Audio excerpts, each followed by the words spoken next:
Olá, gente! Estamos iniciando mais um Evangelho Online. Você que nos acompanha, estamos aqui direto da Federação Espírita Paraibana com vocês. Eu me chamo Maiara, nós estamos aqui com Raquel Maia e Merlane Maia. Raquel Maia da União Espírita Deus, Amor e Caridade, o EDAC. Merlane Maia da Federação Espírita Paraibana. Dê um oi aí pro pessoal. Oi, pessoal, tudo bom? Merlane Maia da Federação aqui, estou aqui com vocês. Boa noite a todos, com imensa alegria nós vamos realizar essa tarefa agora. Muita paz. Então, gente, como é de praxe, né, vocês já conhecem, nós sempre pedimos para vocês separarem o Evangelho para acompanhar junto conosco a leitura e o debate. Também separar uma água para ser fluidificada, magnetizada pelos bons espíritos. E aí, está acompanhando conosco, participando desse momento. Hoje, nós, dando continuidade ao nossa programação, né? Nós estamos no capítulo 28, no último capítulo do Evangelho segundo o Espiritismo, que se chama Coletânea de Preces Espíritas, e nós estamos nos itens 40 e 41, que se chama Prevendo Próxima à Morte. Então, realmente é um tema bem atual, acho que o debate hoje vai ser bem interessante.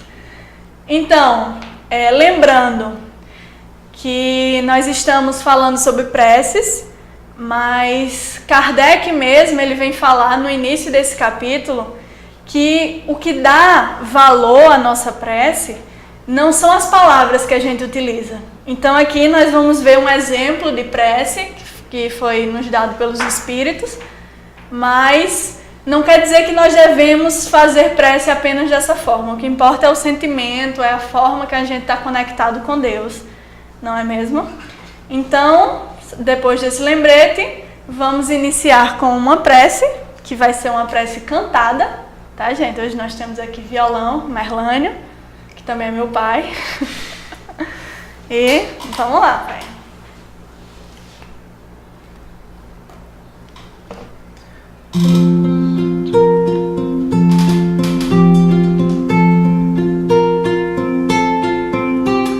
Quando sentires que o mundo está desmoronando, tudo perde o sentido e a angústia e a dor estão te sufocando. Quando o sofrimento cresce, a doença em ti avança, sem teto tudo escurece, cresce a desesperança. Porém Deus nunca te esquece, sabe os sofrimentos teus. Abre tua alma em prece, entrega-te a Deus.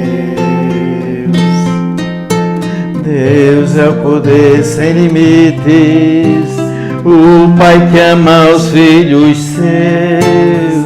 Doa-te em prece sentida e entrega-te a Deus. Entrega-te a Deus, Deus tudo sabe. Entrega-te a Deus, seu poder te alcança. Entrega-te a Deus, entrega-te a Deus, entrega-te a Deus, que Deus dá vida, paz e esperança. Entrega-te a Deus, Deus tudo sabe. Entrega-te a Deus, seu poder te alcança. Entrega-te a Deus, entrega-te a Deus, entrega-te a Deus, que Deus dá vida, paz e esperança.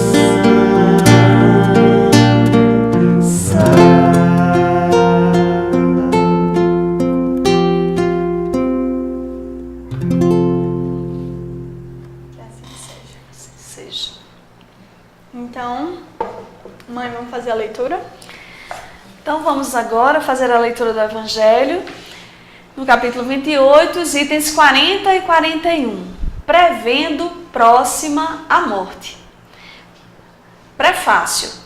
A fé no futuro, a orientação do pensamento durante a vida para os destinos vindouros, favorecem e aceleram o desligamento do espírito, por enfraquecerem os laços que o prendem ao corpo, tanto que, frequentemente, a vida corpórea ainda se não extinguiu de todo, e a alma, impaciente, já alçou o voo para a imensidade. Ao contrário, no homem, que concentra nas coisas materiais todos os seus cuidados, aqueles laços são mais tenazes. Penosa e dolorosa é a separação e cheio de perturbação e ansiedade o despertar no além-túmulo. E agora a prece. A prece no item 41. Meu Deus, creio em Ti e na Tua bondade infinita, e por isso mesmo não posso crer hajas dado ao homem a inteligência que lhe faculta conhecer-te e a aspiração pelo futuro para o mergulhares no nada. Creio que o meu corpo é apenas o envoltório perecível de minha alma e que, quando eu tenha deixado de viver, acordarei no mundo dos espíritos.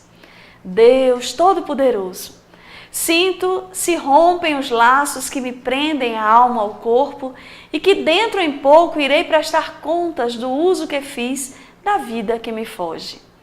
Vou experimentar as consequências do bem e do mal que pratiquei. Lá não haverá ilusões, nem subterfúgios possíveis.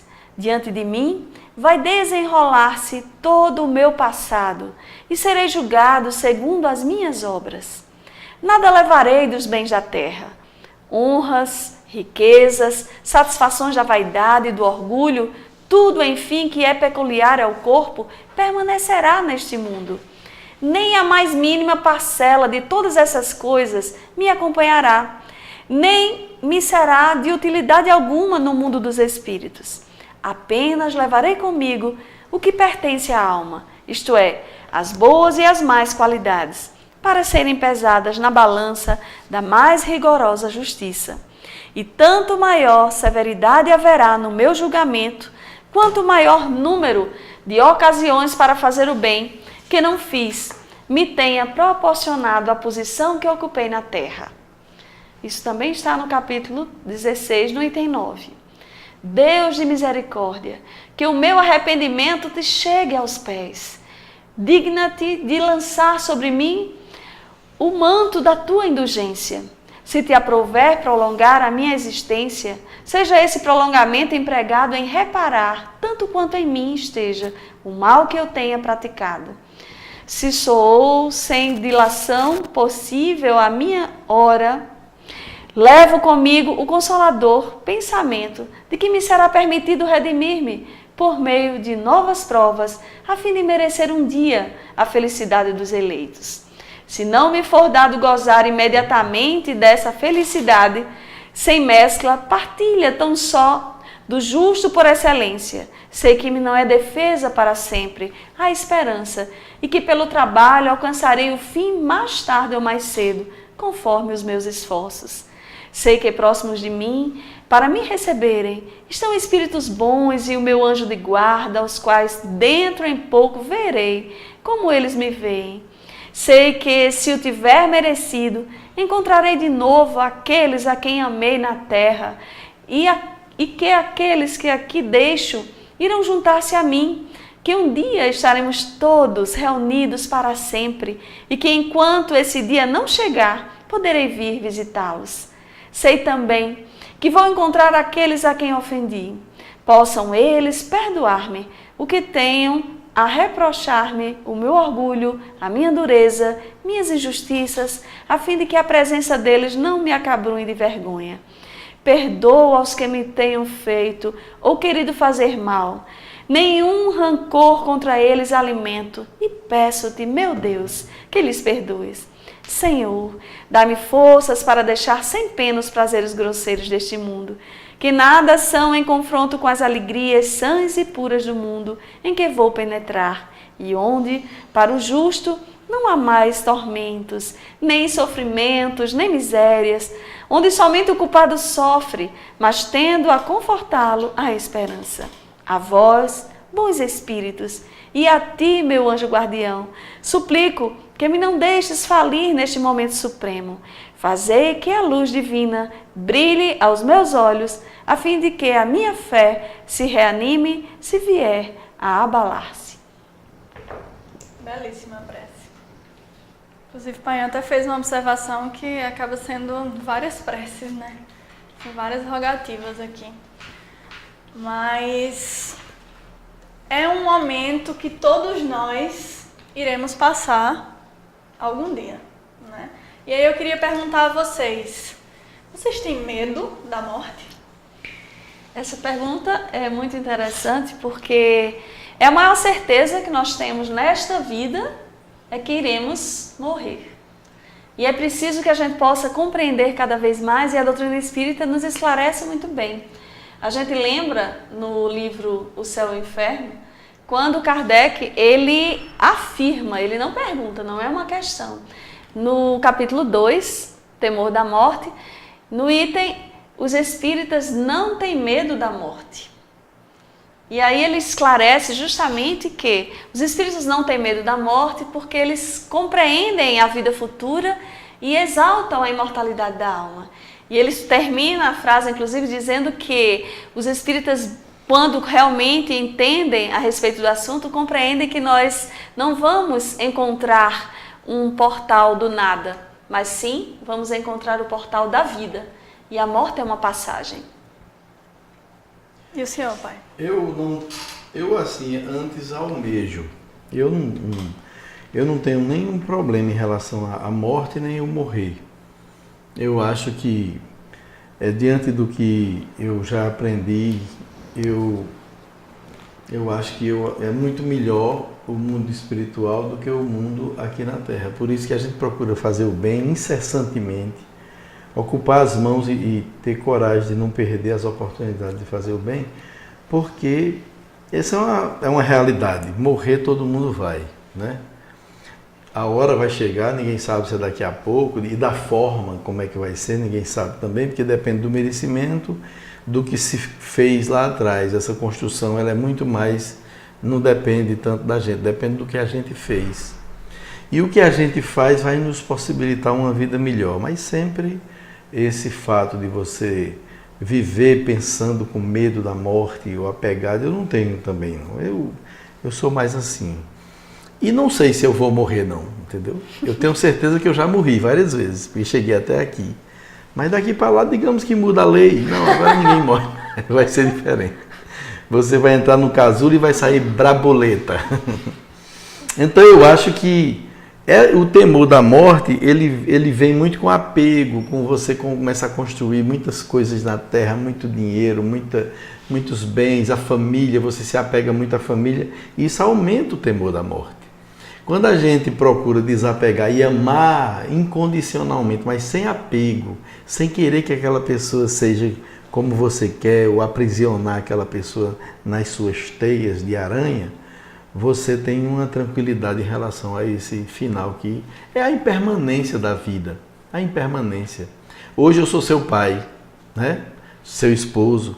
Amanhã, na próxima encarnação, eu posso vir filho de um de vocês, ou neto, ou bisneto, pode mudar tudo. Tem até um poema matuto que ele diz bem isso assim, que é uma música de um norte rio-grandense, que me fugiu até o nome dele agora, mas já eu digo o nome dele.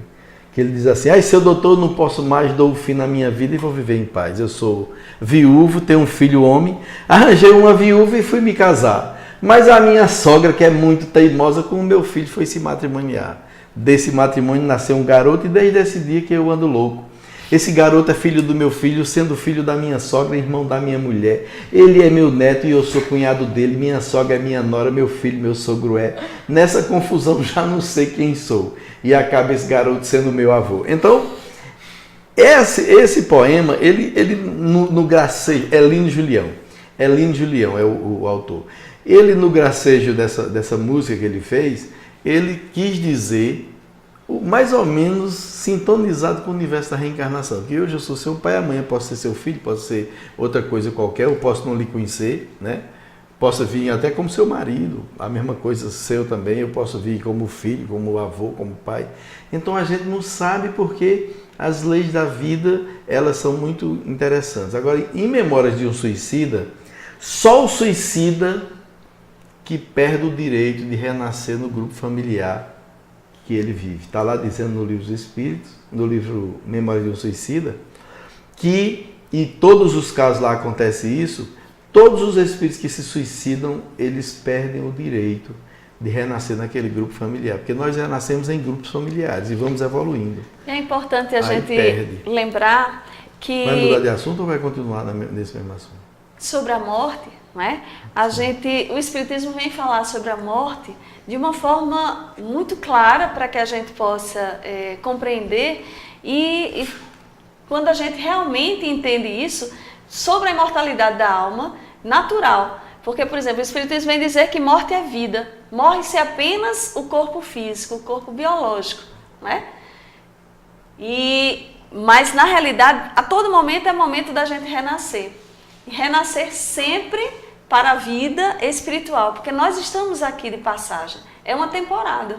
E quando a gente faz isso, a gente começa a se desapegar, entender realmente o que é que a gente passa no nosso cotidiano.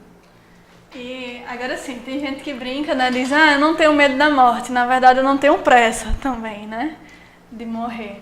Mas acaba que a morte, ela acaba virando mesmo um tabu. Não sei se por desconhecimento, mas o que acontece mesmo é que a gente acaba não se preparando para esse momento. Então a gente vive como se não fosse morrer. E quando vai chegando na derradeira, no derradeiro testemunho, né? E aí a gente fica sem saber, né? Inclusive, no Livro dos Espíritos, na pergunta 961, Kardec ele questiona os espíritos. Já é na quarta parte, já no finalzinho do Livro dos Espíritos, que é nas Esperanças e Consolações, quando ele vem dizer qual é o sentimento que prevalece nos homens no momento da morte. É o temor, a dúvida ou a esperança? E aí os espíritos vêm dar uma resposta belíssima e muito direta, quando eles vêm dizer, para os céticos empedernidos, eles até usam esse termo, para os céticos empedernidos, a dúvida. Para os criminosos, o temor. Mas para os homens de bem, a esperança. E é justamente isso para que a gente possa compreender. E Joana de Ângeles também, ela esclarece, tem um capítulo no livro Entrega-te a Deus, até a música que a gente cantou no início, nessa obra de Joana, no capítulo 13, sobre o temor da morte. E aí ela diz que justamente por que acontece esse temor da morte conosco? É o resultado da ignorância a respeito da vida. E essa ignorância, para muitos, é que faz com que isso aconteça. Por quê? Porque nós estamos sempre na vida. A vida ela é eterna, ela é plena, é um dom de Deus. Ora, nós estamos no mundo espiritual, que é o nosso mundo original, de onde viemos, para onde retornaremos, e ora estamos aqui na Terra, no plano físico. Por isso, quando a gente tem essa convicção, e aí ela nos orienta, que é a gente sair do processo de ilusão e entender que a vida é uma realidade. E ela explica que a morte ela representa um passaporte para a vida. Quando a gente entende isso, a gente exalta a imortalidade da alma e nós saímos dos temores do eterno a Deus. Que muita gente imagina, porque imagina que realmente que Deus seria esse se pelo um processo de nós vivermos 5 anos de idade, 2 anos de idade, ou 100 anos de idade e morrer e acabar tudo. Então seria realmente uma ausência dessa compreensão e nos faria sofrer. Por isso que morte é vida. Eu tenho convicção sobre isso, desde que eu conheci o Espiritismo, que a vida ela é incessante, infinita. E é bom a gente estar dizendo a espíritas, porque a gente não vai nem entrar na defesa de que o Espírito é eterno, aquela coisa todinha, porque quem lê o livro dos médicos, quem lê o livro dos Espíritos e procurou caminhar pelo Evangelho, sabe de tudo isso. A gente já parte desse pré-requisito já cumprido. Então, nós somos espíritos eternos e nós vamos ter essa mudança de roupa. É uma mudança de roupa, na realidade. É doloroso naquele momento, tem aquela perturbação natural, mas é só uma mudança de roupa. Agora que a vida de lá, sem esse fardo, que o corpo físico é um fardo pesado. É um fardo que você tem que sustentar ele, por isso que tem que trabalhar, porque ele precisa comer, ele precisa se alimentar. Ao mesmo tempo uma bênção, tem que limpar ele todo dia. Ele é um fardo que você não vai ter quando chega no mundo espiritual. Mas é um veículo do Espírito, entendeu? E é importante isso, né? É uma doação para que ele possa, é uma doação divina para que a gente possa crescer, evoluir. Mas que ele é um fardo, ele é muito difícil de conduzir, de carregar. E essa liberdade você tem no mundo espiritual. Eu fiz dois poemas aqui e eu posso ler. Melhor pro final, né? Final. Então no final vai ter poema. Se não tiver, a culpa é da diretora aqui, Mayara Raquel. Gente, foi lida, né, a prece no início. E a prece mesmo, ela carrega várias questões doutrinárias muito fortes a respeito da morte, né? A gente acabou até destacando algumas e eu queria que vocês falassem um pouco sobre isso, como por exemplo, quando diz que no momento lá da morte vou experimentar as consequências do bem e do mal e vai desenrolar-se todo o meu passado e eu serei julgado segundo as minhas obras. Na realidade, esse julgamento aqui, o grande tribunal do julgamento é da nossa própria consciência. Não é uma terceira pessoa. Não é um terceiro, porque é um compromisso nosso com a divindade. Porque no nosso planejamento reencarnatório, todos nós fazemos e sabemos disso e temos esse planejamento e no momento da morte, um dos receios maiores são de não termos a consciência do dever cumprido. Porque quando a gente realmente compreende que se estivermos a todo instante amando, servindo a humanidade, fazendo o bem, não iríamos ter esse receio. Porque, como nos diz Chico Xavier, quando perguntaram para ele se ele tinha medo da morte, ele disse que todos os dias ele morria, ele sentia isso. Por quê? A sua grande preparação de saber no processo da emancipação da alma nas horas de sono. Então, porque ele saía do corpo. Porque ele saía do corpo, consciente, né? Tinha toda essa consciência, ele vivia o mundo espiritual. Ele lembrava de tudo. Ele lembrava. Então, é um fenômeno morte, é um processo de emancipação da alma. Então, nós precisamos compreender que a nossa vida ela tem que ter um sentido maior, de ajudarmos, de sabermos que estamos aqui de passagem e não nos apegarmos. E o grande tribunal, que é a consciência, quando realmente fizermos a nossa parte, o nosso dever, e neste exercício do bem, é claro que nós iremos partir com muita alegria, porque todos nós sabemos que viemos aqui e estamos com passagem comprada de volta. Ninguém veio aqui para ficar eternamente, não é?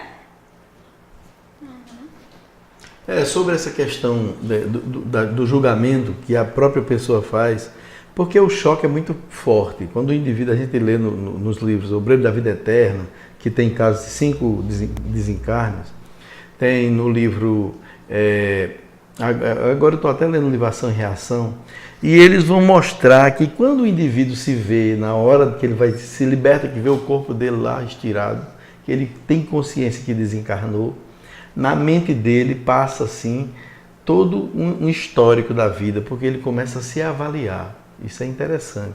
Aí esse julgamento se faz porque é um choque muito forte, é uma mudança muito radical.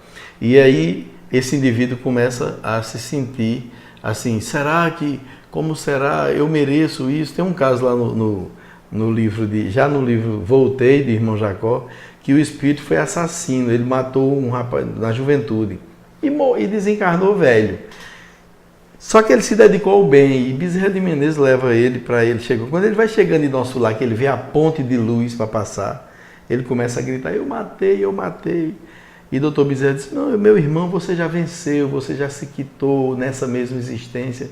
E ele, não, eu não mereço, porque aquilo é muito doloroso. Ele não se vê merecedor de coisa melhor, até passar esse momento de perturbação, porque é só um momento de perturbação. É importante. Depois passa isso, ele volta ao reequilíbrio e vai buscar as suas conquistas, muito mais, vai se preocupar com o futuro, naquilo que ele não aprendeu, ele vai se programar para reencarnar novamente, para vencer aquelas dificuldades.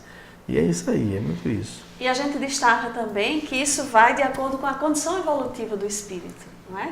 Porque, por exemplo, se a gente for buscar no livro Céu e Inferno, tem os depoimentos dos espíritos felizes, como o senhor Sanson, que fazia parte da Sociedade Parisiense de Estudos Espíritas, e Kardec fez um compromisso com ele, que quando ele desencarnasse, poucas horas depois iria evocá-lo, e ele aceitou o compromisso. E tem lá o depoimento dele, dizendo justamente 8 horas depois do desencarne, o corpo lá, e o senhor Sanson valorizando a vida, dizendo que tudo é verdade realmente, e porque participava, e claro, tinha uma missão positiva aqui na Terra, fazia todo o bem, e mostrando o aí... Sanson era médium. E médium, trabalhador. Então, para que a gente possa entender que essa questão do julgamento em si depende da condição evolutiva.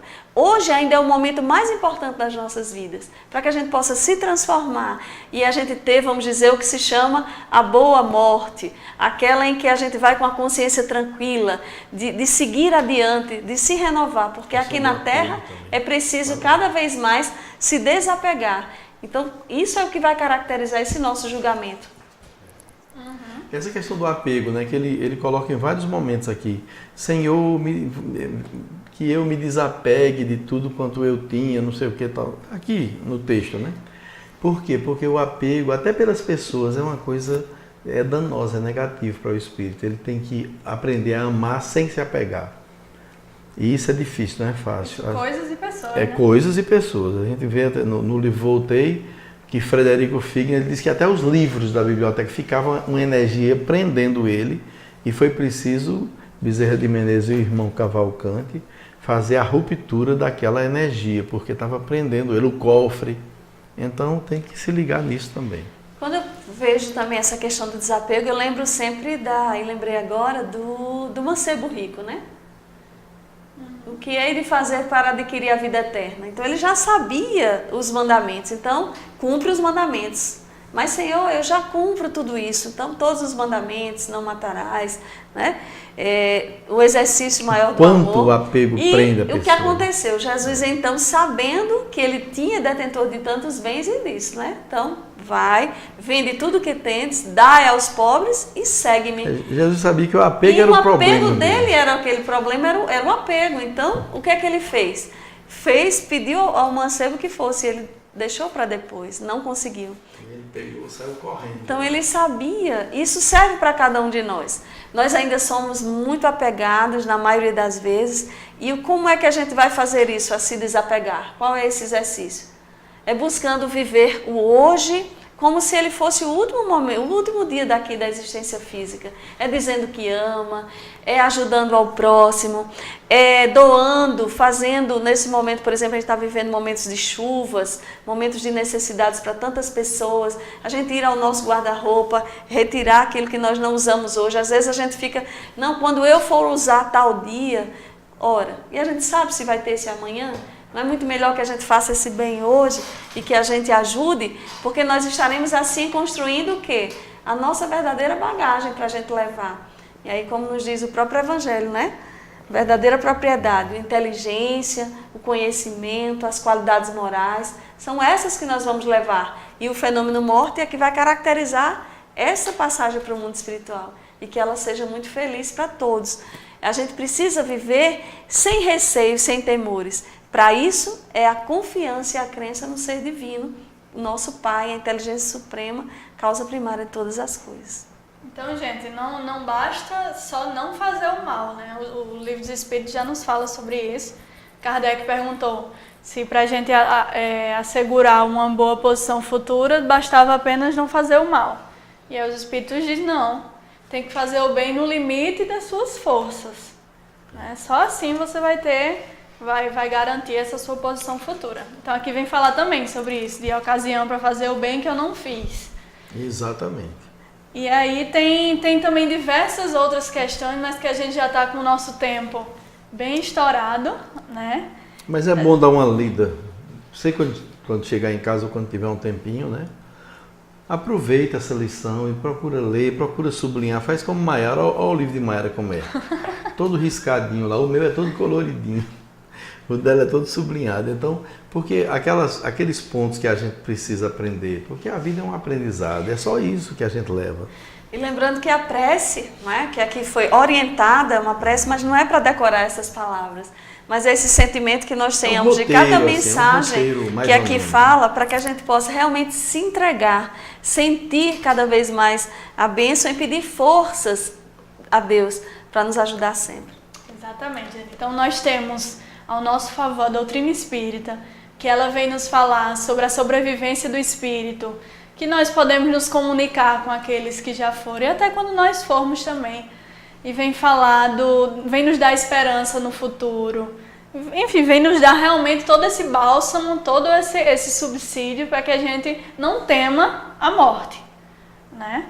E, inclusive, eu acho interessante a gente sempre usar o exemplo não tema a morte, mas não pode se suicidar. Tem que colocar isso para a pessoa ter uma ideia, né? Vamos no tempinho certo, né? Suicidar, você perdeu eu acho, inclusive, o maior crime que pode acontecer diante de Deus. Inclusive, a gente sempre deve ter como exemplo o Cristo. Então, a gente estuda muito no NEP.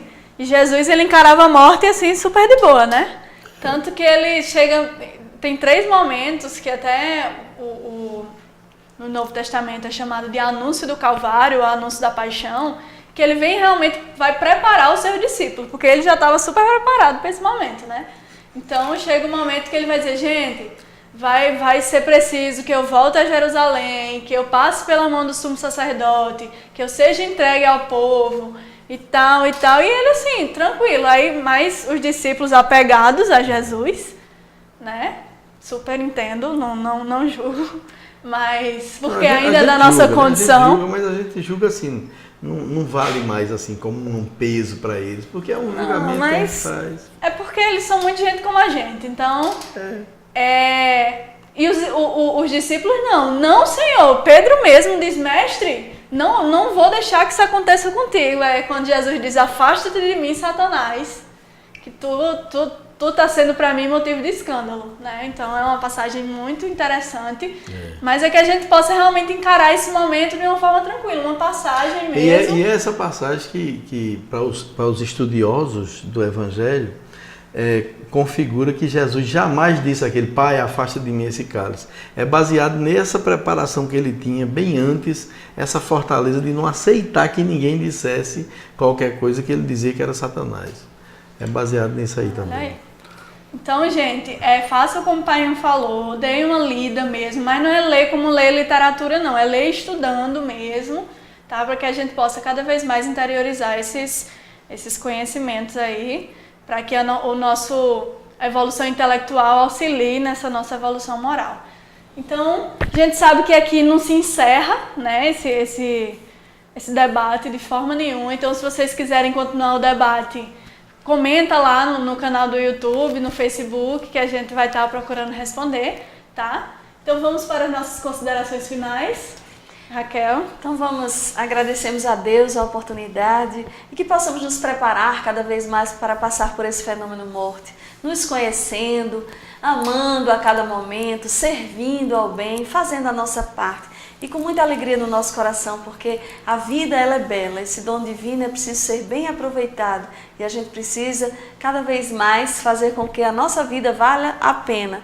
E vamos deixar que aconteça da forma mais natural possível esse fenômeno morte e que a gente possa ir adiante rumo à evolução que nos aguarda. As minhas considerações é que eu botei no poema que eu fiz aqui para vocês agora. Aumenta a bronca. Desapega, meu irmão, enquanto estás na trilha dos haveres e dos bens, dos títulos e da família. Ao final dessa jornada, a máquina dá uma parada. Sem bens, levamos só o bem. O amor, o aprendizado e os valores conquistados é o que nos segue ao além. Morrer todo mundo vai, todo mundo morre um dia.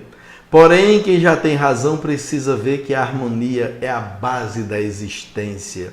Diante da impermanência, quando sua hora chegar, segure na oração que o Pai da criação dará melhor condição e sempre há de te amparar. Um beijo no coração. Legal. Vamos fazer uma prece cantada? Vamos aquela. Dentro de ti.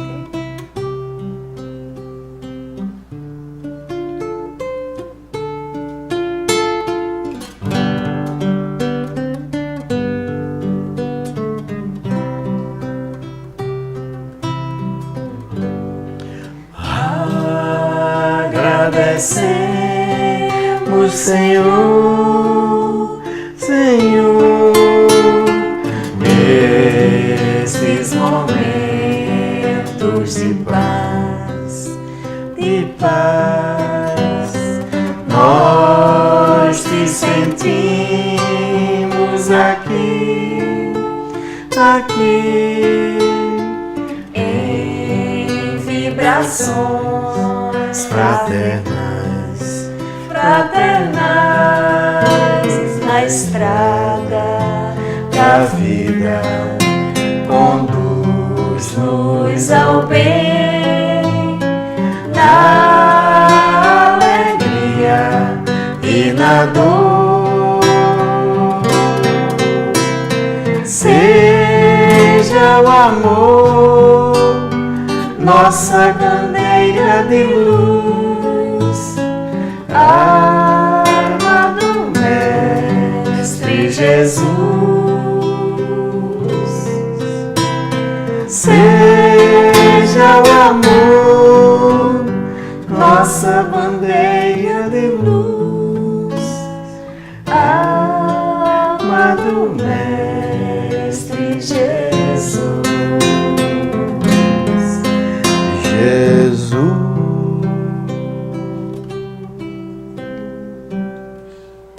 Que assim seja. Muito obrigada, gente. Foi ótimo. E até o próximo Evangelho Online.